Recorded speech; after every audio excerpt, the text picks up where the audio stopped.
Assalamualaikum warahmatullahi wabarakatuh. Izin memperkenalkan diri, nama saya Raffi Putra dengan NPM 251503122. Saya dari Departemen PPD dari Divisi MIKAT. Dan di sini saya ingin menjelaskan tentang analisis study case orientasi pengurus Himatro 2026. Jadi di sini saya mendapatkan kelompok 1, yaitu saya akan membahas tentang BKBM kaderisasi amandemen.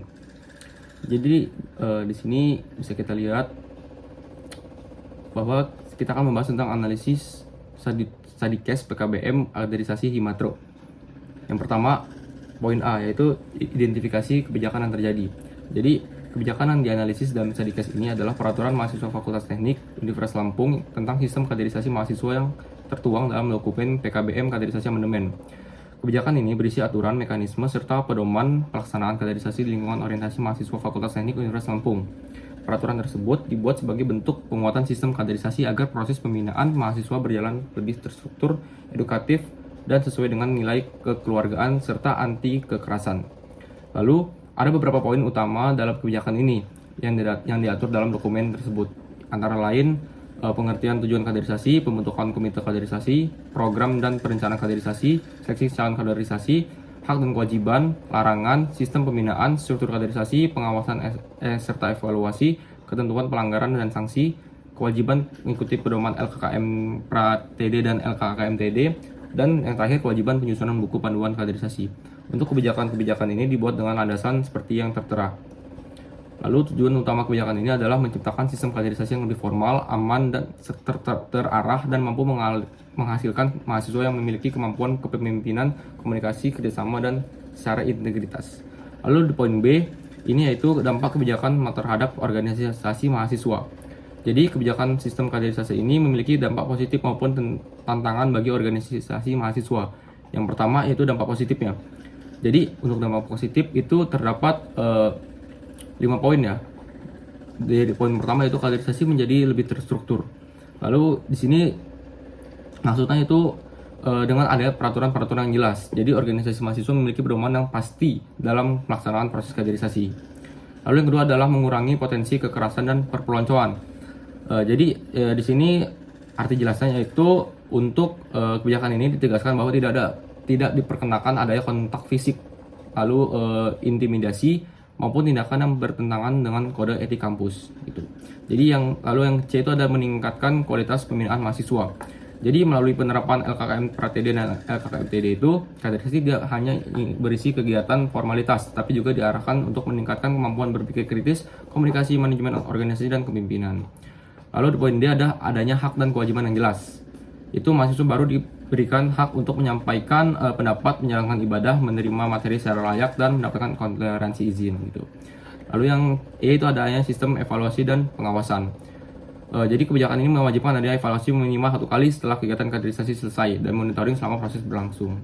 Lalu yang kedua itu ada dampak negatif atau tantangan. Di sini terdapat 4 poin ya. Seperti ada pelaksanaan menjadi lebih ketat, terus membutuhkan sumber daya yang lebih besar, dan potensi terjadi perbedaan penafsiran. Lalu yang terakhir itu resiko kaderisasi menjadi terlalu formal gitu. Lalu yang ketiga itu ada analisis efektivitas kebijakan. Menurut saya kebijakan sistem kaderisasi ini cukup efektif untuk diterapkan di lingkungan organisasi mahasiswa Fakultas Teknik Universitas Lampung. Hal tersebut dapat dilihat dari beberapa aspek berikut. Jadi di sini sudah tertulis bahwa ada beberapa aspek ya.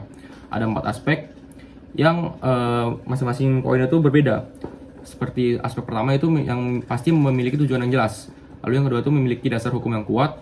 Yang ketiga adanya perlindungan terhadap mahasiswa baru. Yang keempat adanya sistem evaluasi. Gitu. Lalu yang D itu adalah analisis kesesuaian kebijakan dan dengan aturan yang lebih tinggi. Jadi ini berdasarkan analisis terhadap dokumen PKBM kaderisasi amandemen, kebijakan ini pada dasarnya tidak bertentangan dengan aturan yang lebih tinggi. Hal tersebut karena kebijakan ini mengacu pada peraturan nasional dan kampus. Lalu yang kedua itu karena menunjukkan nilai anti kekerasan. Yang ketiga menyesuaikan dengan pedoman LKKM. Lalu yang keempat ada mendukung hak mahasiswa. Lalu ini poin-poin selanjutnya adalah poin-poin dukungannya. Seperti yang E itu sikap organisasi terhadap kebijakan. Jadi menurut saya organisasi mahasiswa harusnya mendukung kebijakan ini karena memiliki tujuan yang baik untuk memperbaiki sistem kaderisasi gitu. Karena kebijakan ini dapat menjadi solusi agar kaderisasi itu lebih aman, terus lebih terarah, lebih edukatif, tidak mengandung unsur kekerasan, dan juga memiliki standar pelaksanaan yang jelas. Tapi organisasi juga perlu beberapa poin, diantaranya itu tidak hanya menjadikan aturan sebagai formalitas, terus juga tetap menjaga budaya kekeluargaan gitu. Lalu yang F ini adalah langkah, sikap, dan strategi organisasi mahasiswa. Jadi untuk mendukung keberhasilan kebijakan kaderisasi ini, terdapat beberapa langkah dan strategi yang dapat dilakukan organisasi mahasiswa. Di antaranya itu ada membuat sistem kaderisasi yang transparan. Jadi seluruh aturan jadwal itu semua itu dapat dilihat secara jelas gitu, nggak tertutup gitu. Lalu yang kedua itu meningkatkan pengawasan internal. Jadi panitia itu harus diawasi agar tidak melakukan tindakan yang melanggar aturan gitu. Yang ketiga itu mengutamakan pendidikan dan pengembangan diri. Ya. Lalu yang keempat itu menjalin koordinasi dengan fakultas. Yang kelima melakukan evaluasi berkala, dan yang terakhir itu menanamkan nilai kekeluargaan. Yang pasti kita harus menjaga kekeluargaan tersebut ya, agar memiliki aturan yang ketat untuk membangun hubungan yang baik gitu. Lalu yang terakhir itu adalah kesimpulan. Jadi berdasarkan hasil analisis kebijakan PKBM kaderisasi amandemen merupakan kebijakan yang bertujuan memperbaiki sistem kaderisasi mahasiswa agar lebih terstruktur, aman, dan sesuai dengan nilai pendidikan. Kebijakan ini memberikan banyak dampak positif seperti meninggalkan kualitas pembinaan mahasiswa, memperjelas hak dan kewajiban peserta, serta mengurangi potensi kekerasan dalam kaderisasi. Selain itu, kebijakan ini juga telah menyesuaikan dengan aturan lebih tinggi dan pedoman LKKM sehingga memiliki dasar hukum yang jelas. Lalu, meskipun masih terdapat beberapa tantangan dalam melaksanaannya, kebijakan ini tetap layak didukung karena mampu menciptakan sistem kaderisasi yang lebih profesional dan edukatif. Keberhasilan kebijakan ini sangat bergantung pada komitmen organisasi mahasiswa, pengawasan fakultas, dan kesadaran seluruh pihak yang terlibat dalam proses kaderisasi. Jadi mungkin cukup sekian ya pemaparan materi dari saya dari kelompok 1, yaitu tentang PKKBM kaderisasi amandemen. Saya Raffi Arya Putra dengan NPM 2515031 122 pamit undur diri dan terima kasih.